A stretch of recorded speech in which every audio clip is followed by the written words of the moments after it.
વિદ્યાર્થી મિત્રો, અત્યાર સુધી આપણે જે ભણી ગયા તે કે શુદ્ધ અર્ધવાહક અને શુદ્ધ અર્ધવાહકની કન્ડિશનમાં આપણે એવું ભણ્યા હતા કે બધા સિલિકોન્સ જે પરમાણુઓ છે સ્ફટિકના, એ સિલિકોન એ ટેટ્રાવેલેન્ટ છે, આપણને ખબર છે.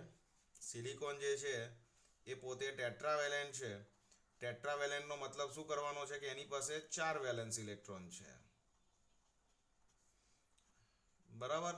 અને ટેટ્રાવેલેન્ટ કોઈ પણ હશે જેને આ બધા ટેટ્રાવેલેન્ટ તત્વો એ બધા તમારા મોટે ભાગે આવર્ત કોષ્ટક જે ખરું તમારું એના ચોથા સમૂહ, ચોથા ગ્રુપની અંદર આવતા બધા તત્વો જે છે મોટે ભાગે અર્ધવાહકો છે, રાઈટ.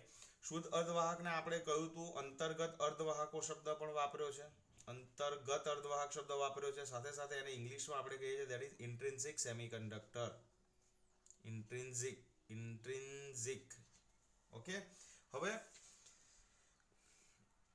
આપણે લાસ્ટ ટાઈમ એ ચર્ચા કરી હતી કે ધાતુ પદાર્થ હોય, ધાતુ પદાર્થ એનું જો તાપમાન વધારીએ, ધાતુ પદાર્થ જે છે એનું જો તાપમાન વધારીએ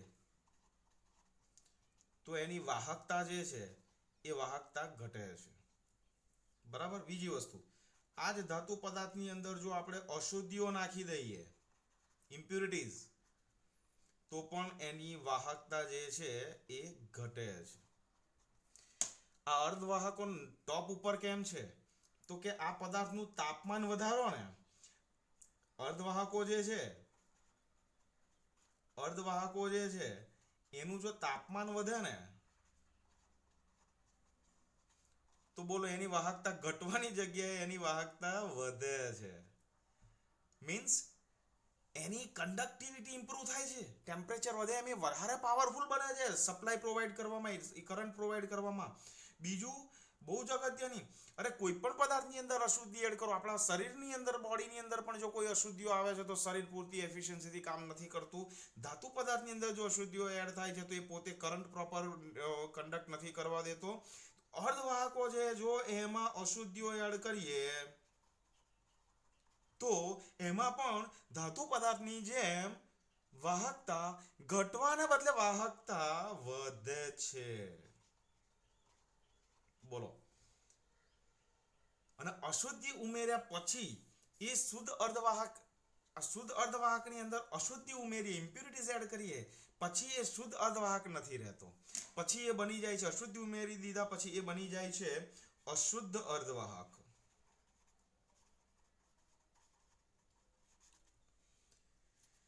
બરાબર. આને અંતર્ગત અર્ધવાહક કહેતા હતા. તો આને બહિર્ગત અથવા તો બાહ્ય અર્ધવાહક પણ કહીએ છીએ. અને ઇંગ્લિશમાં જેમ આને ઇન્ટ્રિન્સિક કહેતા હતા એમ આને આપણે કહીએ છીએ દેટ ઇઝ એક્સટ્રિન્સિક સેમિકન્ડક્ટર્સ. હવે તમે વિચાર કરો કે આની મોટાઈ કેટલી છે તો જુઓ કે આ અર્ધવાહકની અંદર અશુદ્ધિઓ એડ કરીએ છીએ તો એની વાહકતા વધે છે, તો ધેટ મીન્સ કે એ વધારે પાવરફુલ, એ કરંટને એમાંથી જે કરંટ એમાંથી પાસ થાય છે એ ઓપ્ટિમમ લેવલ પર થાય છે. તો અશુદ્ધિ ઉમેરીએ તો આનો જે યુઝ છે, એનો જે એપ્લિકેશન છે એ વધી જાય છે, સમજ્યા. કોઈ પણ ધાતુ પદાર્થની અંદર અશુદ્ધિ ઉમેરીશું તો એની એપ્લિકેશન જે છે, એની ઉપયોગિતા ઘટશે. જ્યારે અશુદ્ધ અર્ધવાહક જે છે, બહિર્ગત અર્ધવાહક જે છે એની અંદર અશુદ્ધિ આપણે એડ કરીશું તો એની વાહકતા વધી જાય છે, ક્લિયર. તો શુદ્ધ અર્ધવાહકની અંદર ધ્યાન રાખજો, શુદ્ધ અર્ધવાહકની અંદર અશુદ્ધિ એડ કરીએ તો અશુદ્ધિ ઉમેરવાની જે પ્રક્રિયા છે એ પ્રક્રિયાને આપણે કહીએ છીએ ડોપિંગ. અને જે અશુદ્ધિના પરમાણુઓ છે કે જે અશુદ્ધિઓને આપણે એડ કરીશું, જે અશુદ્ધિના પરમાણુઓ જે આપણે એની અંદર એડ કરીશું એ પરમાણુઓને આપણે કહીશું that is dopant. Dopant means doping કરનાર agent, that is called dopant. Doping જે પ્રોસેસ કરવા માટે જે પરમાણુ યુઝ થાય છે એને નામ આપ્યું આપણે ડોપન્ટ, અશુદ્ધિ પરમાણુ. અને આ જે નવો સેમિકન્ડક્ટર તૈયાર થશે અશુદ્ધિ ઉમેર્યા પછીનો, એને આપણે કહીશું ડોપ્ડ સેમિકન્ડક્ટર. બરાબર. આને આપણે કહીશું ડોપ્ડ સેમિકન્ડક્ટર. ને બીજી એક વસ્તુ વિદ્યાર્થી મિત્રો ખાસ યાદ રાખવાનું છે કે જ્યારે આની અંદર અશુદ્ધિની પ્રક્રિયા ઉમેરીએ એટલે આ જે અશુદ્ધિનો પરમાણુ ડોપન્ટ પણ કેવો હોવો જોઈએ, ડોપન્ટ એવો હોવો જોઈએ કે જે શુદ્ધ અર્ધવાહક હતો એની જે રચના હતી, આંતરિક રચનાને એ વિકૃત ન કરે એટલે એનું બંધારણ જે છે ને એને ડિસ્ટર્બ ના કરે બહુ. બરાબર છે? તો આટલી ખાસ વસ્તુ યાદ રાખવાની છે.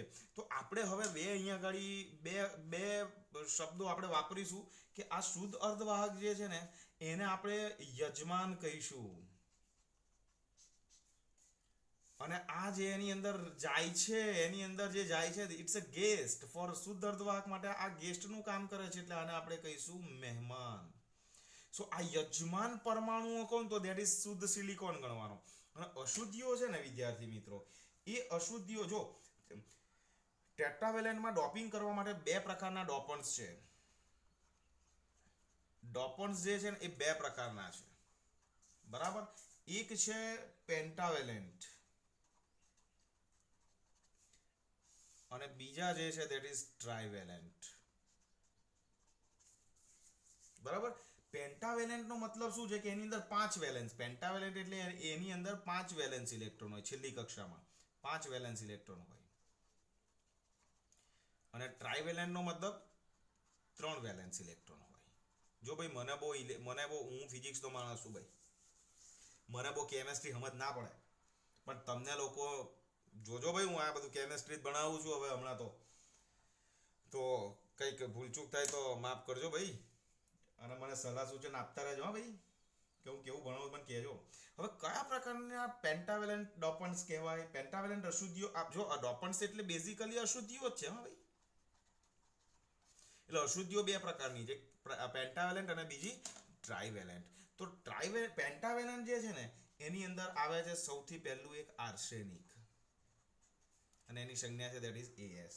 બીજું છે એન્ટીમની, ધેટ ઇઝ SB. અને ત્રીજું છે ફોસ્ફરસ, અને that is PB. Sorry, not PB, it's lead છે નહીં, આ તો PP થઈ જશે. ઇટ્સ ફોસ્ફરસ માટે કેપિટલ P. બરાબર? અને જે ટ્રાઇવેલેન્ટ છે એ ટ્રાઇવેલેન્ટમાં આવે છે સૌથી પહેલા એક ઇન્ડિયમ, અને એની સંજ્ઞા છે ધેટ ઇઝ IN. બીજું છે આની અંદર આવે છે બીજી એક ધેટ ઇઝ બોરોન, અને બોરોનની સંજ્ઞા છે ધેટ ઇઝ કેપિટલ B.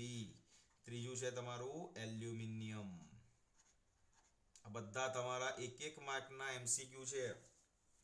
યાદ રાખજો. ડોપન્ટ કોને કહેવાય? ડોપિંગ કોને? Doping that is process. અશુદ્ધિ ઉમેરવાની પ્રક્રિયા ડોપિંગ. ડોપિંગ કરવા માટે જે અશુદ્ધિઓ યુઝ કરી છે ધેટ ઇઝ કોલ્ડ ડોપન્ટ. અને 2 types of dopants are there, એક પેન્ટાવેલેન્ટ, અનધર ધેટ ઇઝ ટ્રાઇવેલેન્ટ. તો કયા ઉદાહરણ છે? તમને આવું પૂછે, આર્સેનિક કયા પ્રકારના ડોપન્ટ છે? તો ઇટ્સ અ પેન્ટાવેલેન્ટ. બોરોન કયા પ્રકારનો ડોપન્ટ છે? તો ધેટ ઇઝ ટ્રાઇવેલેન્ટ. આ રીતે જ્યારે ક્વેશ્ચન તમને પૂછાય છે ત્યારે તમારે આ પ્રકારના આન્સર આપવાના છે. હવે ધ્યાનથી સમજજો. હવે આપણે જોવા જઈ રહ્યા છે વારાફરતી 1 by 1. પહેલા આપણે પેન્ટાવેલેન્ટ અશુદ્ધિઓ છે, પેન્ટાવેલેન્ટ ડોપન્ટ્સ છે, એને શુદ્ધ અર્ધવાહકમાં આપણે એડ કરીએ તો શું થાય એની આપણે ચર્ચા કરવા જઈ રહ્યા છે. જો તમને લોકોને આ ક્લેરિટી આવી ગઈ, એકમાં ક્લેરિટી આવી ગઈ એટલે બીજાનું કામ તમારું બહુ ઈઝી થઈ ગયું. એટલે એટલું ખાસ તમે સમજજો. બરાબર? તો શુદ્ધ અર્ધવાહકની અંદર હવે આપણે એડ કરવા જઈ રહ્યા છે પેન્ટાવેલેન્ટ નામની અશુદ્ધિઓ. તો સૌથી પહેલા તો હું શુદ્ધ સિલિકોન તો હું ડ્રો કરી દઉં બચ્ચાઓ. જોજો ધ્યાનથી. શુદ્ધ અર્ધવાહકની થોડીક ચર્ચા કરતો જાઉં છું, આ ડ્રો કરું છું ત્યાં સુધીમાં. શુદ્ધ અર્ધવાહકની અંદર હોલ અને ઇલેક્ટ્રોન્સની સંખ્યા કેવી હોય? સરખી હોય. બરાબર? એટલે ઇલેક્ટ્રોન અને હોલ બંનેની સંખ્યા સરખી. હોલ જે છે એ કોને કહીશું? જ્યારે કોઈક વખત જ્યારે કોઈ પણ પદાર્થ સ્ફટિક છે એને બહારથી ઉર્જા મળે કે એનું ટેમ્પરેચર વધે, શું થશે? જો એનું ટેમ્પરેચર વધશે તો સ્વાભાવિક છે કે બંધમાં રહેલા ઇલેક્ટ્રોન્સ મુક્ત થશે, અને મુક્ત થયેલા ઇલેક્ટ્રોન્સની જગ્યા જે ખાલી પડી એ ખાલી જગ્યા છે એને આપણે કહીશું હોલ. અને એ ખાલી જગ્યા ઇલેક્ટ્રોનની જ છે, એમાં કોઈ પોઝિટિવ આયન જઈ ના શકે, અને એટલા માટે ઇલેક્ટ્રોનને આકર્ષવાની વૃત્તિ જે ધરાવે છે એ કોણ ધરાવે છે? Positive charge. એટલે એને કહીએ છીએ આપણે કહીએ છીએ હોલ. બરાબર? એ પોઝિટિવ ચાર્જ તરીકે વર્તે છે, પણ એ પોઝિટિવ ચાર્જ નથી. ઓકે, હવે ધ્યાનથી જોજો.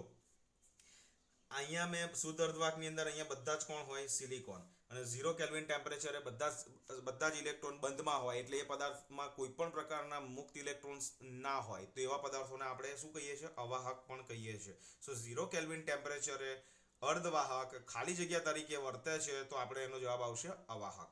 હવે શું થાય છે? આ બધા કોના પરમાણુઓ છે ખબર છે? આ બધા સિલિકોન, શુદ્ધ સિલિકોન સ્ફટિકના છે.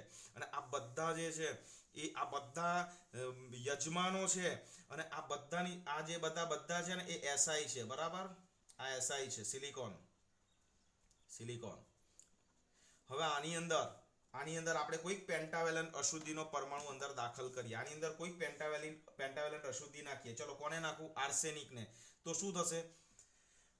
આર્સેનિક એટલે અશુદ્ધિનો પરમાણુ ડોપિંગની પ્રક્રિયા દ્વારા જ્યારે આ પદાર્થની અંદર દાખલ કરવામાં આવે, ત્યારે એ આર્સેનિકનો પરમાણુ જે સ્ફટિક હતો, કોનો હતો? સિલિકોનનો. તો એ સિલિકોનના કોઈ એક પરમાણુના સ્થાન ઉપર આર્સેનિકનો પરમાણુ અહીંયા ગોઠવાશે.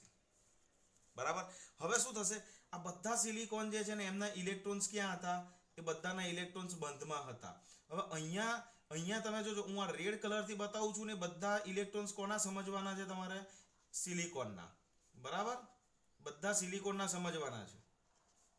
લાલ કલરથી બતાવું છું તે, અને ગ્રીન કલરથી બતાવું છું આર્સેનિક પેન્ટાવેલેન્ટ છે. એટલે જ્યારે આની અંદર આર્સેનિક ગયો, એ પોતાના કેટલા વેલેન્સ ઇલેક્ટ્રોન લઈને અંદર ગયો? તો કે એના 5 વેલેન્સ ઇલેક્ટ્રોન લઈને ગયો. તો આ આર્સેનિક જ્યારે અશુદ્ધિનો પરમાણુ જ્યારે ડોપિંગ દ્વારા શુદ્ધ અર્ધવાહકમાં દાખલ કરવામાં આવે છે, ત્યારે આર્સેનિકનો અશુદ્ધિનો પરમાણુ શુદ્ધ અર્ધવાહકમાં સિલિકોનના પરમાણુઓની જગ્યા ઉપર ગોઠવાય.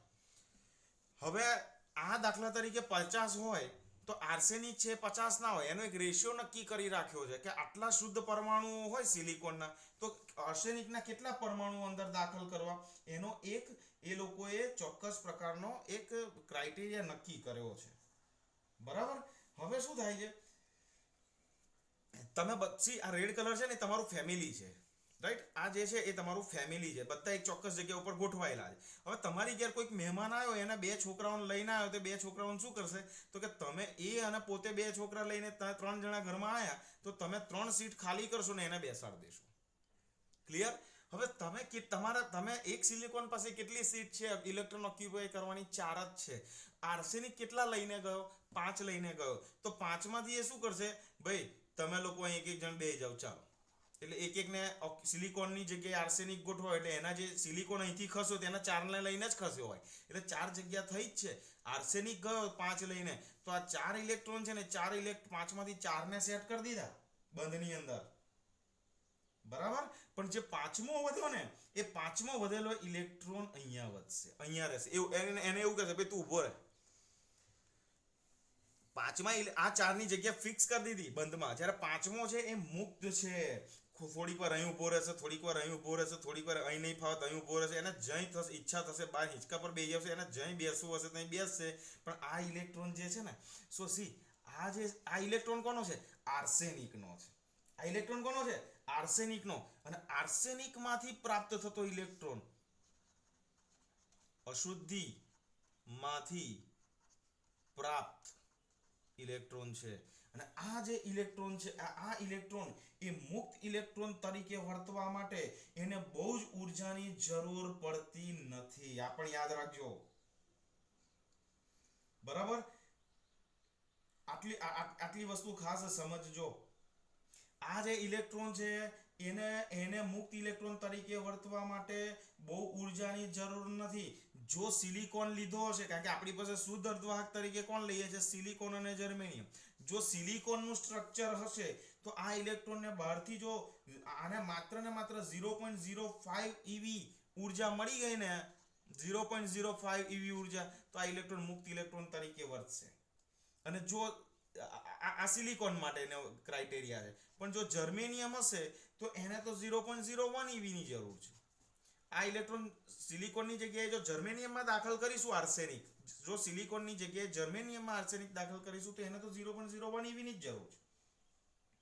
બરાબર. તો સિલિકોન માટે મુક્ત ઇલેક્ટ્રોન તરીકે વર્તવા માટે એને આટલી જ ઉર્જાની જરૂર છે.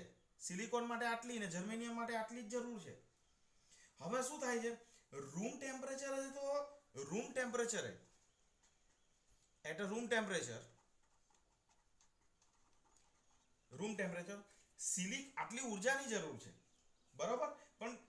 પણ શુદ્ધ અર્ધવાહકની અંદર રૂમ ટેમ્પરેચરે સિલિકોનને જે ઉર્જા જોઈએ છે, સિલિકોનને જે ઉર્જા મળે છે, સિલિકોનને ધેટ ઇઝ 1.1 EV મળે છે અને જર્મેનિયમ જે છે એને 0.72 EV મળે છે. તો એને જે રિક્વાયર્ડ છે મુક્ત ઇલેક્ટ્રોન તરીકે વર્તવા માટે એના કરતાં તો વધારે ઉર્જા એને મળી જાય છે અને આટલી એને મળી જાય છે રૂમ ટેમ્પરેચરે.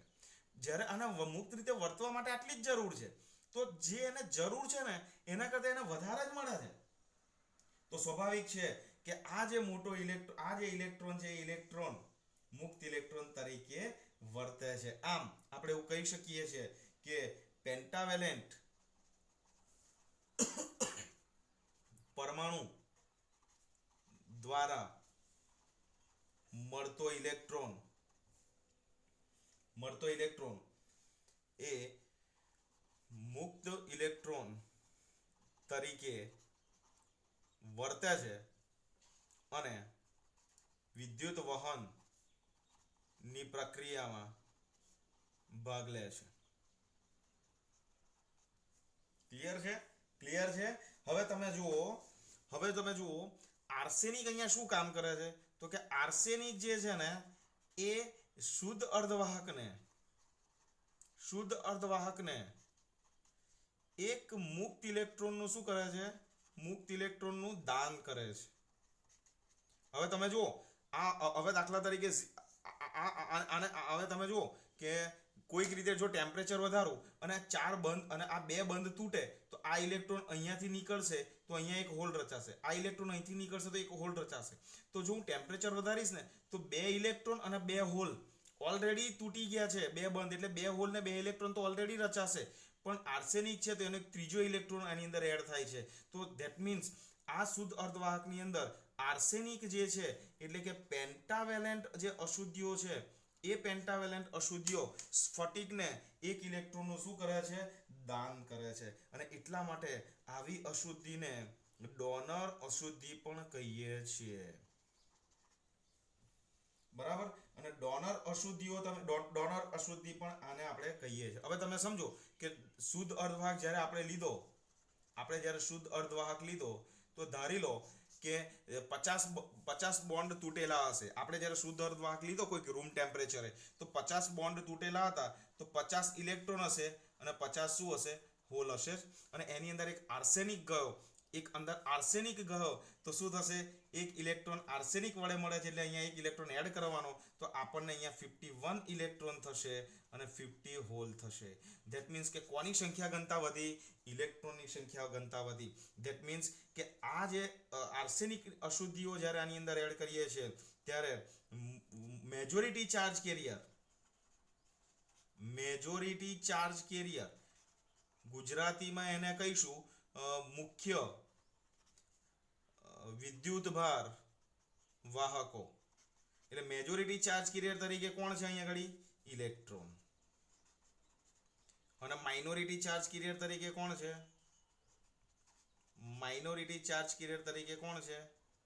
તો કે કેરિયર તરીકે અહીંયા આગળ હોલ છે.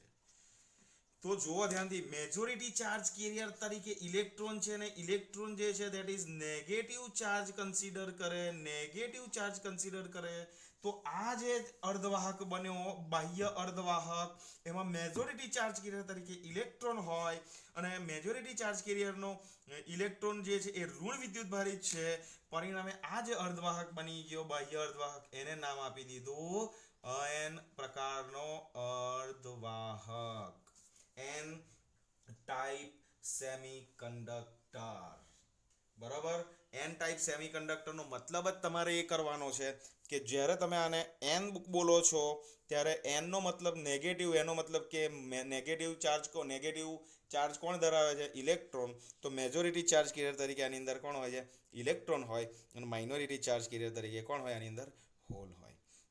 આ તો સિમ્પલ મેં તમને કહ્યું કે 50 શુદ્ધ અર્ધવાહકમાં 50 બોન્ડ તૂટેલા હતા તો 50 ઇલેક્ટ્રોન ને 50 હોલ રચાઈ ગયા, અને બહારથી એક અશુદ્ધિનો પરમાણુ આર્સેનિકનો ગયો તો એને કારણે અહીંયા એક ઇલેક્ટ્રોન એડ થાય. હવે તમે સમજો, એક મોલની અંદર દાખલા તરીકે 10 કે 16 ઘાત જેટલા આર્સેનિકના પરમાણુ અંદર નાખ્યા, 10 ની 15 ઘાત આર્સેનિકના પરમાણુઓ નાખ્યા તો 10 ની 15 ઘાત જેટલા ઇલેક્ટ્રોન તો આને એમ જ મળી ગયા. તમે સમજ્યા? તો 10 ની 15 ઘાત ઇલેક્ટ્રોન વધી જાય તો 50 હોલ તો એની સાપેક્ષે કેવા થઈ ગયા? નિગ્લિજિબલ થઈ ગયા. તો એને કારણે મેજોરિટી ચાર્જ કેરિયરની અંદર કોણ આવી ગયું? તમારું કોણ આવી ગયું? ઇલેક્ટ્રોન. યાદ રાખજો, એન ટાઈપ તમને પ્રશ્ન પૂછાય છે, એન પ્રકારના અર્ધવાહક પર ટૂંકનોંધ લખો તો તમારે એ ટૂંકનોંધ લખવાની છે આ રીતે. આકૃતિને બહુ મસ્ત વર્ણન છે, બધું પરફેક્ટ હું મોકલી દઈશ, પણ તમારે યાદ રાખવાનું છે કે આની એન પ્રકારના અર્ધવાહકની અંદર પેન્ટાવેલેન્ટ અશુદ્ધિઓ એડ કરવામાં આવે. પેન્ટાવેલેન્ટ અશુદ્ધિ જે છે, પેન્ટાવેલેન્ટ પરમાણુ એક વધારાનો ઇલેક્ટ્રોન આને યજમાનને એટલે કે શુદ્ધ અર્ધવાહકને દાન કરે છે. એટલે આને દાતા અશુદ્ધિ અથવા તો ડોનર અશુદ્ધિ કહેવામાં આવે છે. અને આ જે મુક્ત ઇલેક્ટ્રોન છે, આ જે આર્સેનિક તરફથી મળતો જે મુક્ત ઇલેક્ટ્રોન છે, તો એની કેટલા અંદર એન્ટર કરીએ છીએ, કેટલા દાખલ કરીએ છીએ એના ઉપર કેવું વહન કરશે વિદ્યુતનું, એ બધું આની માત્રા, આના પ્રમાણ ઉપર આધારિત છે. ક્લિયર? અહીંયા સુધી કોઈને કંઈ ડાઉટ? સો એન પ્રકારનો અર્ધવાહક, આની અંદર તમે એન પ્રકારના અર્ધવાહક, અને હવે આપણે જોઈએ છે પી પ્રકારનો અર્ધવાહક આના પછી. તો એમાં પણ તમે યાદ રાખજો કે એમાં પણ બીજું કંઈ કરવાનું નથી. થિયરી બધી કોમન છે. જેમ પેલી અશુદ્ધિ એડ કરી, આમાં પેન્ટાવેલેન્ટ એડ કરી, એમાં આપણે ટ્રાઇવેલેન્ટ એડ કરીને એ સમજવાનો પ્રયત્ન કરીએ છીએ. બરાબર? તો આની અંદર બસ આટલું જ કહેવાનું હતું. અને બીજું એક વસ્તુ તમે આની અંદર એ લખી શકશો કે એન ઈ, આની અંદર મેજોરિટી ચાર્જ કેરિયરની સંખ્યા ઘનતા વધારે હોય તો આની અંદર n e greater than n H.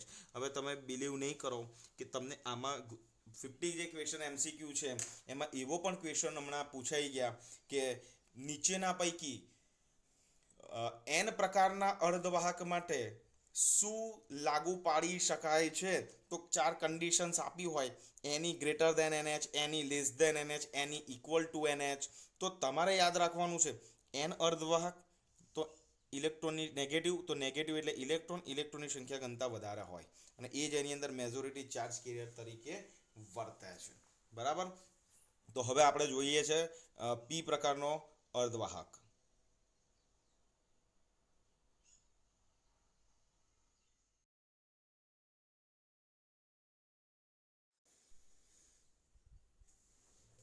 ચાલો, આપણો જે શુદ્ધ અર્ધવાહક હતો એ આ રહ્યો. જેટલું પણ મેં લખ્યું છે બધાના ફોટોગ્રાફ્સ તો હું તમને લોકોને મોકલી જ આપવાનો છું, એટલે એની કંઈ ચિંતા કરશો નહીં. આકૃતિ પણ એક્ઝામમાં હું આ ડ્રો તમારી સામે એટલે કરું છું તમને એક્ઝામમાં પણ ડ્રો કરવાનું ઈઝી થઈ જાય. કઈ દાળ મારવાની નથી, પણ તમને લોકોને યાદ રહે કે કેવી રીતે કરવાનું છે.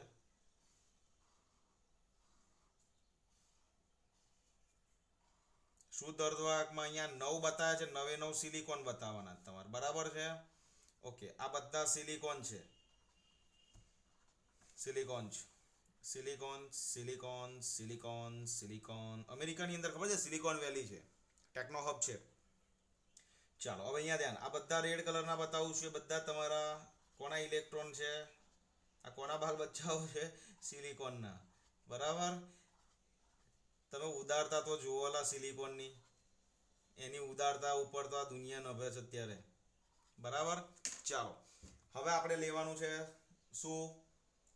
ટ્રાઇવેલેન્ટ અશુદ્ધિ. ટ્રાઇવેલેન્ટ અશુદ્ધિ કઈ હતી આપણી પાસે? ટ્રાઇવેલેન્ટ અશુદ્ધિ કઈ હતી? તો મેં તમને કહ્યું કે એલ્યુમિનિયમ હતી, બોરોન હતી અને ઇન્ડિયમ હતી. ઇન્ડિયન ન નથી, ઇન્ડિયમ છે, રાઈટ? આ ખાસ યાદ રાખજો. હવે આપણે શું કરીએ છીએ ખબર છે? આ સિલિકોનનો શુદ્ધ અર્ધવાહક હતો જ, આ બધા ઇલેક્ટ્રોન્સ છે. હવે એની અંદર ડોપિંગ કરીને ટ્રાઇવેલેન્ટ એલ્યુમિનિયમના પરમાણુ, એલ્યુમિનિયમની અશુદ્ધિઓ આની અંદર નાખીએ છે, બરાબર? હવે એલ્યુમિનિયમ ટ્રાઇવેલેન્ટ છે. હવે તમે જુઓ ધ્યાનથી, જ્યારે આ શુદ્ધ અર્ધવાહક હતો ને ત્યારે 50 બોન્ડ તૂટ્યા હતા, તો 50 ઇલેક્ટ્રોન અને 50 હોલ આપણી પાસે ઓલરેડી છે એવું સમજી લો.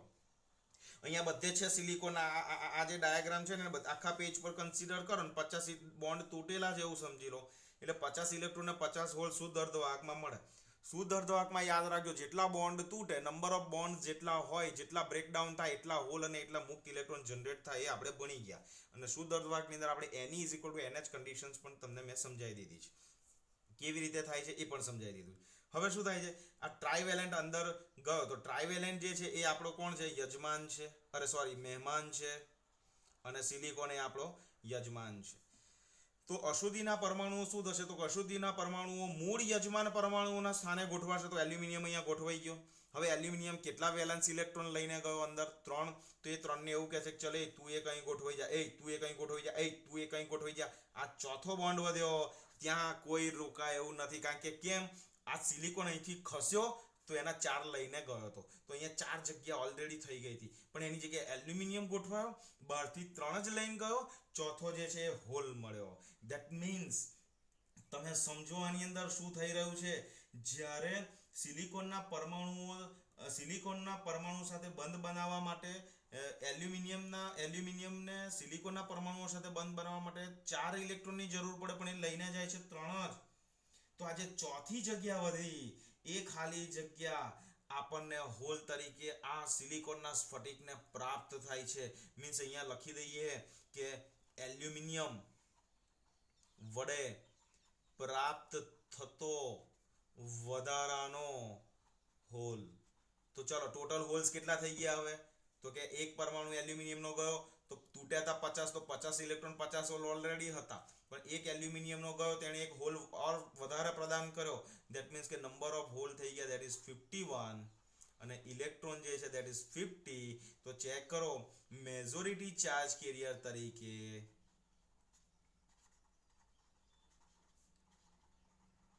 કોણ આવ્યું અહીંયા ગાડી? હોલ. અને માઇનોરિટી તરીકે ઇલેક્ટ્રોન. અને મેજોરિટીનો ચાર્જ, મેજોરિટી જે છે એ હોલની છે, પણ હોલ એ પોઝિટિવ ચાર્જ તરીકે વર્તે છે. સો પોઝિટિવ. તો બની ગયો તમારો પી ટાઈપ સેમિકન્ડક્ટર.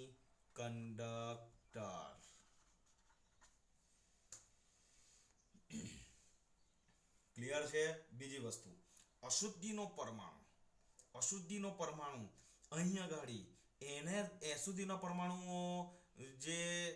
અશુદ્ધિનો પરમાણુ પોતાના વેલેન્સ ઇલેક્ટ્રોનના પડોશી જે 4 સિલિકોન 1 2 3 4 સાથે જે ઇલેક્ટ્રોનની ભાગીદારી કરી, તો એના વડે અશુદ્ધિ વડે પ્રાપ્ત થતો જે હોલ છે એ શું કરે છે?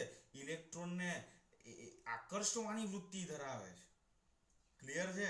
તો પેલામાં જેમ ડોનર અશુદ્ધિ હતી, તો આનો જે હોલ છે ઇલેક્ટ્રોનને સ્વીકારવાનો ટેન્ડન્સી ધરાવે છે, સ્વીકારવાની વર્તણૂક ધરાવે છે. એટલા માટે આવી અશુદ્ધિને, કઈ અશુદ્ધિને? ટ્રાઇવેલેન્ટ જે અશુદ્ધિ છે એ અશુદ્ધિને આપણે એક્સેપ્ટર, ટુ એક્સેપ્ટ એટલે સ્વીકારવું, તો આને નામ આપી દીધું એક્સેપ્ટર અશુદ્ધિ. યાદ રાખો, તમને આવું પણ પૂછે નીચેનામાંથી ટ્રાઇવેલેન્ટ અશુદ્ધિ કઈ છે? તો એલ્યુમિનિયમ, બોરોન, ઇન્ડિયમ. તમને એવું પૂછે નીચેનામાંથી એક્સેપ્ટર અશુદ્ધિ કઈ છે? તો that is again aluminium, boron અને ઇન્ડિયમ. ક્લિયર છે અહીંયા સુધી? બોલો, અહીંયા કોઈને કઈ ડાઉટ છે?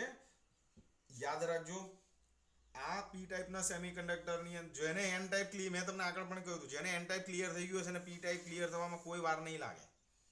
બરાબર? બાકીના બધા જ ન્યુમેરિકલ જે છે, આંકડા છે, બધા એની આગળ બધા સેમ છે કે રૂમ ટેમ્પરેચરે એને કેટલી ઉર્જાની જરૂર છે, અને રૂમ ટેમ્પરેચરે એને મુક્ત ઇલેક્ટ્રોન તરીકે વર્તવા માટે કેટલાની જરૂર છે, અને રૂમ ટેમ્પરેચર એને કેટલી મળે છે. બધા આંકડા બધા માટે સેમ છે, કારણ કે સિલિકોન જ છે અહીંયા આગળ પણ. બરાબર? તો યાદ રાખો, હવે શું થાય, આની અંદર સંખ્યા ઘનતા શું થઈ, વધી. એટલા માટે પી ટાઈપના એન ટાઈપની અંદર અશુદ્ધિઓ ઉમેરવાથી એની અંદર મેજોરિટી, એની અંદર ચાર્જ કેરિયરની સંખ્યા ઘનતા વધે છે.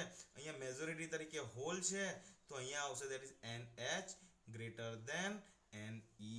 નીચે તમને એક આવી પણ કન્ડિશન્સ પૂછી શકે છે. બરાબર. આમ તો NH ગ્રેટર ધેન Ne અથવા તો NH double greater than Ne કોઈ પણ વસ્તુ તમે કહી શકશો. ક્લિયર છે? ક્લિયર છે? તો આ થઈ ગયો તમારો પી ટાઈપ ઓફ સેમિકન્ડક્ટર. જો ફિગર ડ્રો કરવાની, બાકીનું ડિસ્ક્રિપ્શન તો બહુ ઈઝી છે કે ભાઈ શુદ્ધ અર્ધવાહકની અંદર જ્યારે અશુદ્ધિનો ટ્રાઇવેલેન્ટ અશુદ્ધિનો પરમાણુ ડોપ્ડ કરવામાં આવે ત્યારે ટ્રાઇવેલેન્ટ અશુદ્ધિનો પરમાણુ પેન્ટાવેલેન્ટ હોવાથી અરે ટ્રાઇવેલેન્ટ હોવાથી બરાબર, તો એના 3 વેલેન્સ ઇલેક્ટ્રોનમાં ને એ સિલિકોનના મૂળ સ્ફટિકના પરમાણુઓ સાથે સહસંયોજક બંધ બનાવે છે, પણ ચોથા પરમાણુઓ સાથે સિલિકોનના ચોથા પરમાણુ સાથે એ બંધ બનાવવા માટે ઇલેક્ટ્રોનની એની પાસે શું છે, ઉણપ છે. એટલે એ ઇલેક્ટ્રોનને એક્સેપ્ટ કરવાની વૃત્તિ ધરાવે, એટલે એને એક્સેપ્ટર અશુદ્ધિ પણ નામ આપી દીધું. અને મેજોરિટી ચાર્જ કેરિયર તરીકે આને એક હોલ પ્રદાન થયો, એટલે મેજોરિટી ચાર્જ કેરિયરની સંખ્યા ઓલરેડી આની અંદર વધી ગઈ. Clear? So n type of semiconductor અને પી ટાઈપ ઓફ સેમિકન્ડક્ટર આની ટૂંક નોંધ તમને જ્યારે 2 માર્કમાં 3 માર્કમાં પૂછાય છે ત્યારે તો તમારે બહુ મસ્ત લખવાનું છે. આ બધા મુદ્દા છે, જો તમે આ બધી વસ્તુ લખી દીધી, આ બધી વસ્તુઓ વ્યવસ્થિત રીતે લખી દીધી, એટલે સમજી લો એક એક સેન્ટેન્સ સ્વરૂપે તો તમારું કામ થઈ જ ગયું છે. બરાબર. હું તમને આના તો ફોટોગ્રાફ મોકલું છું, પણ એન ટાઈપ અને પી ટાઈપ સેમિકન્ડક્ટરની અંદર શું મેટર લખવા જેવી છે એ પણ આપણે ધ્યાનમાં રાખવાનું.